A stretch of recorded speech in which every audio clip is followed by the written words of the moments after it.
दोस्तों, आपने बहुत सारी कहानियाँ सुनी होंगी कि कैसे एक शुरुआती तौर पर ज़ीरो से शुरुआत करने वाले व्यक्ति ने चंद सालों की मेहनत से अपने आप को इतना एस्टेब्लिश कर लिया कि आज वो विश्व लेवल पर प्रतिष्ठित है। ऐसी ही प्रेरक कहानी, ऐसी स्टोरी जो आज विश्व भर में विख्यात है, जिसके नाम का डंका बजता है हमारे देश का एक प्रतिष्ठित ब्रांड अमूल, जो अंग्रेज़ों के समय जब हमारे देश पर हुकूमत हुआ करती थी तब 1940 के आसपास फाउंड हुआ था। कैसे ये अपने आप को वहाँ एस्टेब्लिश कर पाए और आज विश्व भर में उनका नाम है। ऐसे ही शख्स का नाम मैं आपको बताने जा रहा हूँ, उनकी कहानी बता रहा हूँ। इनका नाम है आणंद के रहने वाले त्रिभुवन दास जी। गुजरात के आणंद के पास रहने वाले व्यक्ति जो त्रिभुवन दास थे, उन्होंने अपने अमूल इंडिया को कैसे फाउंड अप किया, कैसे उसकी स्थापना की। कहते हैं ना दोस्तों, किसी भी चीज़ को फाउंड होने के लिए कहीं ना कहीं एक घटना की आवश्यकता होती है। एक घटना की बात बता रहा हूँ कि उस समय पोल्सन नाम की कंपनी जो मिल्क उत्पादकों से दूध लेती थी, वह अंग्रेज़ की कंपनी थी। प्रेस्टन जी उसके फाउंडर थे और मालिक थे। वो ज़्यादा पढ़े लिखे नहीं थे, लेकिन फिर भी शातिर और चतुर व्यक्ति थे। उन्होंने हमारे देश के नागरिकों से जो दूध का उत्पादन करते थे उनसे बाउंड कर लिया उनको, और अंग्रेज़ों द्वारा उनके लिए एक एडवाइजरी जारी कर दी, लीगेसी जारी कर दी। उसके माध्यम से उन्होंने, वो बाउंड थे, उनको दूध देना ही पड़ता था उनको। और कोई कंपनी थी, बहुत सारा मुनाफा कमाते थे, लेकिन उनके साथ वो काफ़ी धोखाधड़ी भी करते थे, कभी कभी उनके पैसे भी रखते थे। ऐसी कंडीशन में बहुत सारे किसान भाई और दुग्ध उत्पादक करने वाले जो घर मालिक थे, वो उनके पास गए, आणंद में रहने वाले त्रिभुवन दास जी के पास। उन्होंने अपनी समस्या को बताया। जब उन्होंने आपस में मीटिंग की, मीटिंग करने के बाद में उन्होंने उस समय के और आज भी हमारे आयरन मैन ऑफ इंडिया माननीय सरदार पटेल जी के पास गए। उन्होंने चर्चा की कि सर ऐसी बात है। तो उन्होंने बताया कि हाँ, मैं आपकी बात अंग्रेज़ों तक अपनी टीम के माध्यम से रख सकता हूँ, लेकिन आपके लिए बहुत सारी परेशानी आएंगी, आपको परेशान भी किया जाएगा, आपको कष्ट भी सहना पड़ेगा। कि आप इसमें सहमत हैं? वो बिना कुछ कंडीशन रखे हुए बोले कि हाँ, हम आपकी हर कंडीशन हमें मंजूर है और हम हर संघर्ष करने के लिए तैयार हैं, लेकिन हमारी बात आप रखिए उस कमेटी के पास में, अंग्रेजों के पास रखिए, क्योंकि अंग्रेज ही उस समय डिसाइड करते थे, क्योंकि भैया हुकूमत उन्हीं की थी। दोस्तों, तो बहुत ही दिलचस्प वाक़या है ये। उनके पास गए कि भाई ऐसी बातें हमारे साथ, ये आपकी जो पोल्सन कंपनी है, ब्रांड है, वो हमसे दूध लेता है लेकिन पैसे टाइम पर नहीं देता है, और बहुत सारी चीज़ें हैं, और हमारे साथ पेमेंट भी सही तरीके से नहीं करता है और हमको बार बार परेशान करता है। तो हमारी ये मांगे, इनको ऐसे किया जाए। तो पहले तो उनके साथ थोड़ा बेरुखी पेश की उन्होंने, लेकिन फिर सोचा ये अनपढ़ गंवार लोग हैं, ये ज़्यादा पढ़े लिखे तो है नहीं, किसान है, ये क्या कर लेंगे, करने दो भाई, ठीक है। उन्होंने बताया कि सर हम अपना खुद का एक ब्रांड, मतलब खुद का एक कोऑपरेटिव सोसाइटी बना करके हम दूध सप्लाई मतलब उसमें लेना चाहते हैं और हम खुद काम करेंगे। अंग्रेज़ों ने सोचा कि ठीक है, क्या कर लेंगे, इनके पास ना तो कोई अकाउंटेंट है, ना कोई बहुत बड़ा मैनेजमेंट है, ये कर लेंगे, कुछ दिन बाद बंद हो जाएगा। तो उन्होंने ये उनको हल्के में लेकर के उनको बोल दिया, ठीक है आप कीजिए। आणंद के उस समय की जो घटना जो घटी, तो उन्होंने एक कोऑपरेटिव सोसाइटी बनाई और उसके माध्यम से और दूध का संचालन किया, और एक दूसरे जितने भी दूध उत्पादक थे उनसे दूध लेना शुरुआत की और अपने स्तर पर उसके प्रोडक्ट बनना शुरुआत की।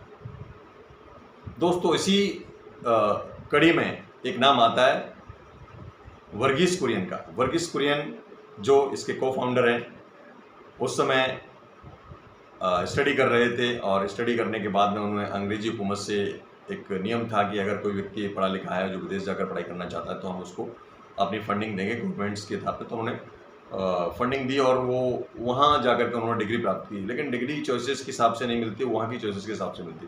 तो डेयरी प्रोडक्शंस के संबंधित, डेयरी टेक्नोलॉजी के हिसाब से उनको कोई डिग्री मिली। तो उन्होंने डिग्री रिसर्च में स्टडी की। करने के बाद उनको थोड़ा अजीब लगा, तो उन्होंने बोला कि भाई मैं ये डिग्री नहीं करना, बीच में छोड़ना चाहता हूँ। तो उन्होंने कंडीशन रख दी कि भाई अगर आप छोड़ते तो जो हमने पैसा खर्च किया वो आपको देना पड़ेगा। राइट, ऐसी कंडीशन उनके सामने हुई। लेकिन जैसे तैसे करके उन्होंने स्टडी पूरी कर ली, और जब वो इंडिया आ गए, और इंडिया में आने के बाद उन्होंने टाटा में नौकरी कर ली, बल्कि उनको नौकरी, लेकिन उनकी मदर चाहती थी कि वो यहीं आकर के नौकरी करें, और वो उनकी खुद की इच्छा थी कि वो इंडियन आर्मी में जाए या सेना में जाए। सॉरी, उस समय इंडियन आर्मी तो नहीं हुआ करती थी शायद, मेरे ख्याल से। तो उस समय सेना में जाने की, मिलिट्री में जाने की उनकी विचार था, लेकिन उनकी माँ के कहने पर उन्होंने वही नौकरी कर ली। वहाँ भी उनका बहुत अच्छा कोई काम नहीं रहा, उन्होंने मन नहीं लगा। फिर उसके बाद उन्होंने अपनी डिग्री के आधार पर जो गवर्नमेंट थी, गवर्नमेंट के अंदर में डेयरी टेक्नोलॉजी और गवर्नमेंट ऑफ जो इंग्लैंड के अंतर्गत हमारे जो कंट्री की जो डेयरी टेक्नोलॉजी पर आधारित जो इंस्टीट्यूट था उसमें उन्होंने नौकरी मिल गई उनको। वहीं उसका एक सब्सिडरी विभाग था जहाँ आनंद में उनको नौकरी मिल गई। नौकरी मिलने के बाद में वहाँ भी उन्होंने देखा कि सरकारी कामकाज है, सब लोग आलसी और बिना काम करे पैसा ले रहे हैं। तो पास में आनंद का जो एक जब सेटअप जम गया था आनंद में अमूल का, और कोऑपरेटिव सोसाइटी के माध्यम से वो फैक्ट्री चलाने लगे थे, तब वहाँ आना जाना उनका हुआ। आना जाना होने के बाद में उन्होंने वहाँ देखा कि भाई बहुत अच्छा काम हो रहा है, वहाँ बहुत अच्छा तरीके से लोग काम कर रहे हैं। तो उनका संपर्क त्रिभुवन दास जी से संपर्क में आया, उनसे बातचीत हुई तो उन्होंने कहा कि भाई आप हमारे यहाँ नौकरी कर लो। वो एग्री भी हो गए और उन्होंने अपना इस्तीफा वहाँ के लिए दूसरी जगह के लिए दे दिया। उनका इस्तीफा मंजूर भी हो गया। फिर जब वो उसमें आए उस लेवल पे और वो काम करने लगे, उनका मैनेजमेंट इतना तरक्की लेवल का हुआ कि उन्होंने इतनी मेहनत की और अपने नए नए तरीके से, उस समय मिल्क पाउडर बनता था, बफेलो को दूध से नहीं बनता था, उस समय काउस के मिल्क से बनता था। तो उन्होंने अपनी रिसर्च और डेवलपमेंट के आधार पर, उन्होंने अपनी टेक्निक और शोध के आधार पर, उन्होंने जो अपनी स्टडी थी, अपनी जो एबिलिटीज़ थी उसके आधार पर उन्होंने बफेलो को दूध से भी मिल्क पाउडर बनाना स्टार्ट कर दिया। और आप जानते हो आज अमूल जो ब्रांड है वो विश्व भर में नामचीन ब्रांड है। हमारे देश के कोने कोने तक अमूल की पकड़ है, और हमारे देश के ही नहीं, Singapore, Malaysia, Thailand, Bangkok, US, UK तक के स्टोर्स में आपको, डीप स्टोर्स हैं उनमें आपको मिल जाएगा। मेरे कई फ्रेंड्स बाहर रहते हैं, फॉरेन कंट्रीज़ में रहते हैं, यूएस में रहता है, सिंगापुर में रहते हैं, और एक मेरा फ्रेंड है वो मलेशिया रहता है। वहाँ भी अमूल का इतना बड़ा प्रचलन है और लोग वहाँ बहुत ही एक अच्छे तरीके से अपने ही देश के ब्रांड को लाइक करते हैं, खासकर मिल्क जैसा दूध, क्योंकि इंडिया का जो मिल्क है बहुत ही हाइजीनिक होता है और काफ़ी गुणवत्ता के आधार पर प्रोटीन वाला भी होता है और मिलावटें नहीं होती उसमें, और अमूल को एक सच्चा ब्रांड है। तो दोस्तों, कैसे एक शुरुआती तौर पर शुरू करने वाले त्रिभुवन दास जी ने अपने आप को एक अमूल के नाम से अपने आप को, अमूल का नाम, अमूल का अर्थ होता है अमूल्य, संस्कृत का एक वर्ड है अमूल्य। It means it's a priceless, the word is priceless, that's why they just found the Amul. और इसका एक नाम जो है उसको आनंद मिल्क यूनियन लिमिटेड, ये इसका स्पेल आउट करके नाम होता है।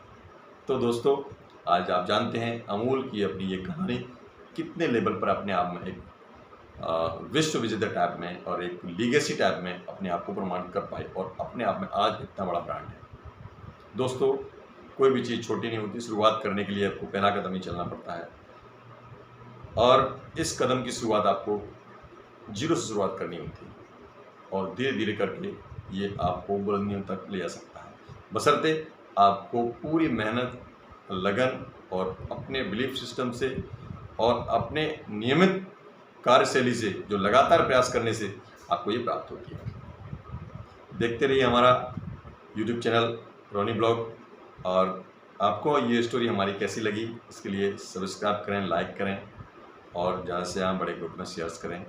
नमस्कार, गुड बाय।